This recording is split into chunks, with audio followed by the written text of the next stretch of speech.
નમસ્કાર મિત્રો મિત્રો ગુજરાત પોલીસ ભરતી બોર્ડ દ્વારા છે એ પીએસઆઈ અને પોલીસ કોન્સ્ટેબલના ઓનલાઈન ફોર્મ ભરવાના શરૂ થઈ ગયા છે.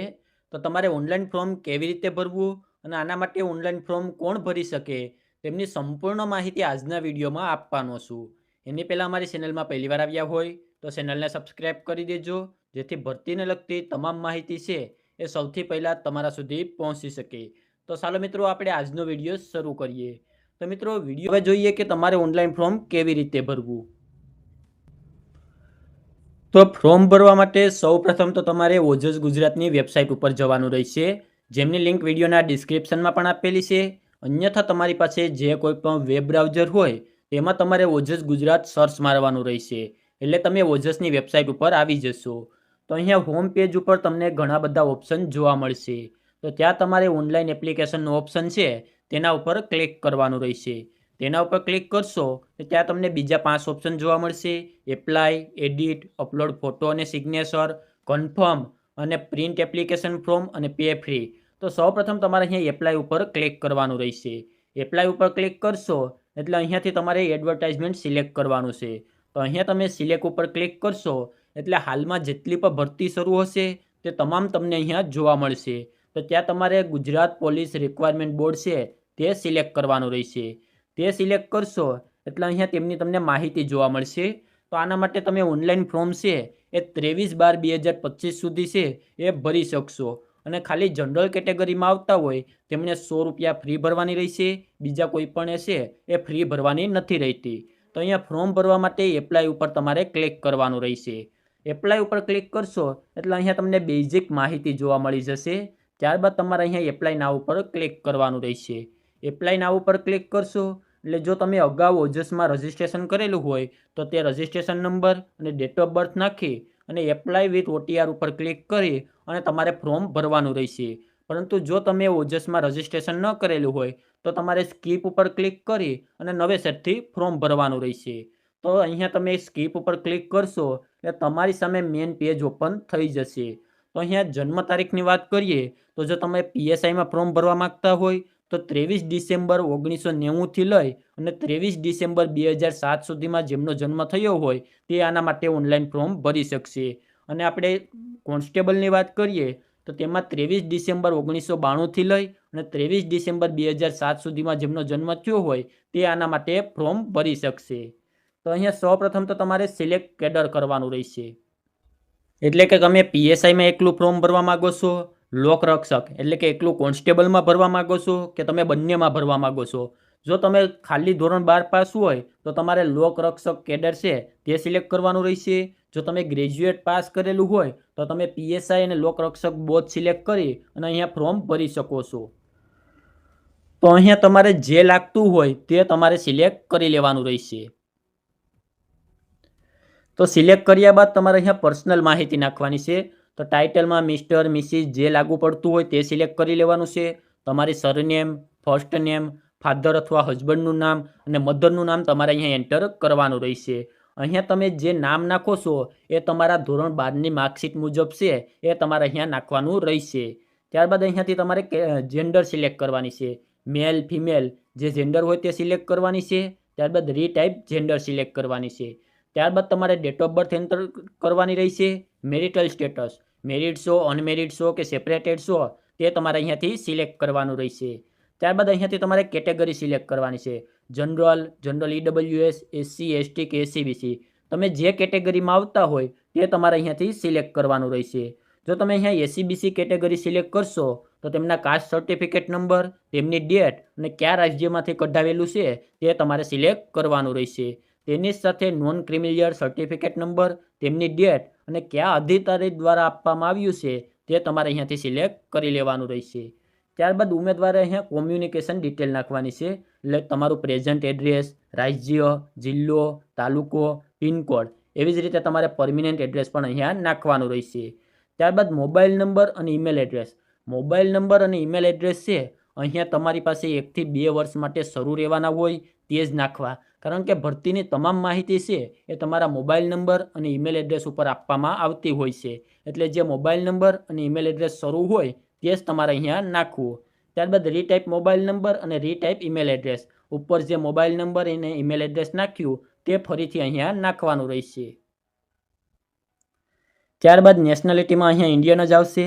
ત્યારબાદ અન્ય માહિતી એટલે કે તમારે કોઈ એક ફોટો આઈડી પ્રૂફ અપલોડ કરવાનું છે. એમાં તમે Aadhaar card, voter ID, driving licence, PAN card, passport ID કે ગમે એ છે એ અપલોડ કરી શકો છો. તો અહીંયા તમારે આધાર કાર્ડ સિલેક્ટ કરવાનું છે અને ફોટો આઈડી પ્રૂફ નંબર છે એમાં તમારે આધાર કાર્ડના નંબર અહીંયા નાખવાના રહેશે. ત્યારબાદ જો તમે રમતગમતના વધારાના ગુણ મેળવવા માગતા હોય તો યસ કરી અને તેમની ડિટેલ નાખવાની રહેશે. અન્યથા ન કરી અને તમારે આગળ વધવાનું રહેશે. ત્યારબાદ બેઝિક નોલેજ ઓફ કોમ્પ્યુટર, તો એમાં ફરજિયાત યસ આપવું ફરજિયાત છે. ત્યારબાદ વિડો એટલે જો વિધવા વુમન હોય તો તેમને યસ આપી અને તેમની માહિતી નાખવાની છે. અન્યથા ન કરી અને તમારે આગળ વધવાનું રહેશે. ત્યારબાદ જો તમે એક સર્વિસમેન હોય તો તમારે યસ આપવાનું છે અને તેમની ડિટેલ નાખવાની રહેશે. અન્યથા ન કરી અને તમારે આગળ વધવાનું રહેશે. ત્યારબાદ હાલમાં ગુજરાત રાજ્ય સરકારી કર્મચારી કરી તમે ફરજ બજાવી રહેલું હોય તો યસ કરી અને તેમની ડિટેલ નાખવાની છે. અન્યથા ન કરી અને તમારે આગળ વધવાનું રહેશે. ત્યારબાદ તમારે અહીંયા ભાષાની માહિતી નાખવાની છે. ઇંગ્લિશ, હિન્દી અને ગુજરાતી તમે લખી, બોલી અને વાંચી શકતા હોય તે મુજબ તમારે અહીંયા ટીક માર્ક કરી દેવાનું રહેશે. ત્યારબાદ એસએસસીની ડિટેલ એટલે કે ધોરણ 12ની છે તમારે માહિતી નાખવાની રહેશે.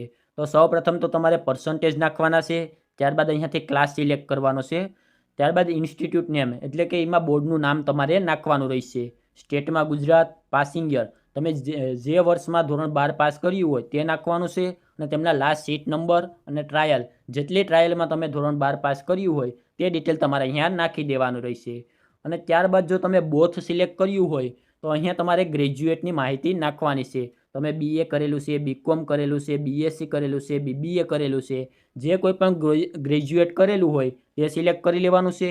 તેમના પર્સન્ટેજ, ક્લાસ, યુનિવર્સિટીનું નામ, state, passing year, number of trial અને લાસ્ટ સીટ નંબર છે એ તમારે અહીંયા એન્ટર કરવાના રહેશે. ત્યારબાદ એડિશનલ ક્વોલિફિકેશન એટલે જો તમે પોસ્ટ ગ્રેજ્યુએશનની માહિતી નાખવા માગો તો તે તમે અહીંયાથી નાખી શકો છો. આ ફરજિયાત નથી. તેમાં MCom, MA, MSc જે કોઈ પણ તમારે લાગુ પડે એ તમારે અહીંયાથી સિલેક્ટ કરી લેવાનું રહેશે. ત્યારબાદ તેમના પર્સન્ટેજ, ક્લાસ, ઇન્સ્ટિટ્યૂટ એટલે કે યુનિવર્સિટીનું નામ, સ્ટેટ અને પાસિંગ યર તે તમારે અહીંયા નાખવાનું રહેશે. ત્યારબાદ જો તમે NCCનું C સર્ટિફિકેટ ધરાવતા હોય તો અહીંયા યસ કરી અને તેમની માહિતી નાખવાની છે. અન્યથા ન કરી અને આગળ વધવાનું રહેશે. ત્યારબાદ અહીંયા બાહેંધરીમાં યસ ઉપર ક્લિક કરી અને સેવ બટન ઉપર તમારે ક્લિક કરવાનું રહેશે. તો જેવું તમે અહીંયા સેવ બટન ઉપર ક્લિક કરશો એટલે અહીંયા તમારી સામે અરજી નંબર આવી જશે. તો આનો સ્ક્રીનશોટ લઈ લેવાનો છે અને આ અરજી નંબરની મદદથી છે તમારે જો કોઈ અરજીમાં ફેરફાર કરવો હોય, તમારે ફોટો અપલોડ કરવો હોય કે ફોર્મ કન્ફર્મ કરવું હોય તો એ તમામ વસ્તુ તમે આ અરજી નંબરની મદદથી કરી શકશો. તો તે અરજી નંબરનો અહીંયા કોપી કરી ત્યારબાદ ફરીથી તમારે ઓનલાઈન એપ્લિકેશનમાં જવાનું છે. અપલોડ ફોટો અને સિગ્નેચર ઉપર ક્લિક કરવાનું છે. તો અહીંયા સૌપ્રથમ તો જે અરજી નંબર મળ્યા હતા તે એપ્લિકેશન નંબર એન્ટર કરવાના છે. ડેટ ઓફ બર્થ અને જે કેપ્ચર કોડ આપેલો છે તે નાખી અને ઓકે ઉપર ક્લિક કરવાનું રહેશે. તો જેવું તમે અહીંયા ઓકે ઉપર ક્લિક કરશો એટલે તમારી સામે છે એ ફોટો અને સિગ્નેચર અપલોડ કરવાનું પેજ ઓપન થઈ જશે. તો અહીંયા ફોટો અને સિગ્નેચર છે એ તમારે 15 KBથી નીચે સાઇઝનો હોય તે તમારે અહીંયા અપલોડ કરવાનો રહેશે. જો 15 KBથી વધારે સાઇઝ હશે તો ફોટો અને સિગ્નેચર તમે અહીંયા અપલોડ નહીં કરી શકો. તો અહીંયા આવી રીતે તમારે ફોટો અને સિગ્નેચર અપલોડ કરી દેવાનો રહેશે. તો અહીંયા ફોટો અને સિગ્નેચર અપલોડ થયા બાદ ફરીથી તમારે ઓનલાઈન એપ્લિકેશન ઉપર જવાનું છે અને ત્યાં કન્ફર્મ ઉપર ક્લિક કરવાનું છે. કન્ફર્મ ઉપર ક્લિક કર્યા બાદ ફરીથી આપણે જે અગાઉ અરજી નંબર મળ્યા હતા તે અરજી નંબર અને ડેટ ઓફ બર્થ એન્ટર કરવાની રહેશે. સાથે જ નીચે કેપ્ચર કોડ આપેલો છે તે નાખીને તમારે ઓકે ઉપર ક્લિક કરવાનું રહેશે. તો જેવું તમે અહીંયા ઓકે ઉપર ક્લિક કરશો એટલે ફોર્મમાં તમે જે વિગત નાખી છે તે તમામ વિગત તમને અહીંયા જોવા મળશે. જેમાં નામ, મધર નેમ, ત્યારબાદ તમારું એડ્રેસ, તમારા મોબાઈલ નંબર, તમામ માહિતી તમને અહીંયા જોવા મળી જશે.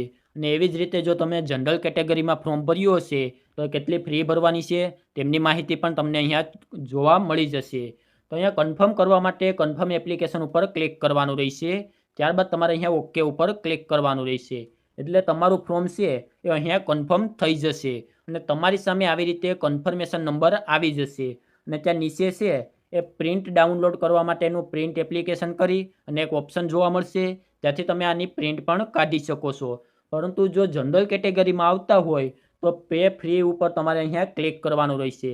પહેલાં તો તમારે જે કન્ફર્મેશન નંબર આપ્યા છે તે અહીંયાથી કોપી કરી લેવાના રહેશે અને અહીંયા ફરીથી ઉપરની તરફ જવાનું છે, જ્યાં ઓનલાઈન એપ્લિકેશનમાં પ્રિન્ટ એપ્લિકેશન ફોર્મ અને પે ફી તેના ઉપર ક્લિક કરવાનું છે. ત્યારબાદ અહીંયાથી સિલેક્ટ જોબ, તો અહીંયા તમને ઘણી બધી છે એ ભરતી જોવા મળશે. તેમાં નીચેની તરફ જતું રહેવાનું છે, જેમાં GPRB 2025-26 એક કરીને ઓપ્શન છે તે તમારે સિલેક્ટ કરી લેવાનો રહેશે. ત્યારબાદ ફોર્મ કન્ફર્મ કર્યું ત્યારે તમને જે 8 ડિજિટના કન્ફર્મેશન નંબર મળ્યા તે, ડેટ ઓફ બર્થ અને કેપ્ચર આપેલો છે તે નાખી અને ઓનલાઈન પેમેન્ટ ઓફ ફી ઉપર ક્લિક કરી અને તમારે અહીંયાથી ફી ભરવાની રહેશે. તો આવી રીતે તમારે પોલીસ કોન્સ્ટેબલ અને PSI માટેનું ઓનલાઈન ફોર્મ ભરવાનું રહેશે. જે મિત્રો પોતાની રીતે ઓનલાઈન ફોર્મ ના ભરી શકતા હોય તો અમે ઘરે બેઠા માત્ર 100 રૂપિયામાં છે તેમનું ફોર્મ ઓનલાઈન ભરી આપીશું. તમે સ્ક્રીન ઉપર જે વોટ્સઅપ નંબર જોઈ શકો છો તેમાં માત્ર તમારે અમને વોટ્સઅપમાં મેસેજ કરવાનો રહેશે. કોઈપણ મિત્રોએ છે એ કોલ ના કરવો, માત્ર મેસેજ કરજો એટલે અમે ઘરે બેઠા તમારું ફોર્મ છે માત્ર 100 રૂપિયામાં ભરી આપીશું. અને આને લગતો બીજો કોઈ પણ પ્રશ્ન હોય તો નીચે કોમેન્ટ બોક્સમાં જણાવી દેજો, ત્યાં તેમનો જવાબ આપી દઈશું. અને આજના વિડીયોમાં આપવામાં આવેલી માહિતી સારી લાગી હોય તો વિડીયોને લાઇક કરી દેજો અને અમારી ચેનલમાં પહેલી વાર આવ્યા હોય તો ચેનલને સબસ્ક્રાઈબ કરી દેજો, જેથી પોલીસ ભરતીને લગતી તમામ માહિતી સૌથી પહેલાં તમારા સુધી પહોંચી શકે.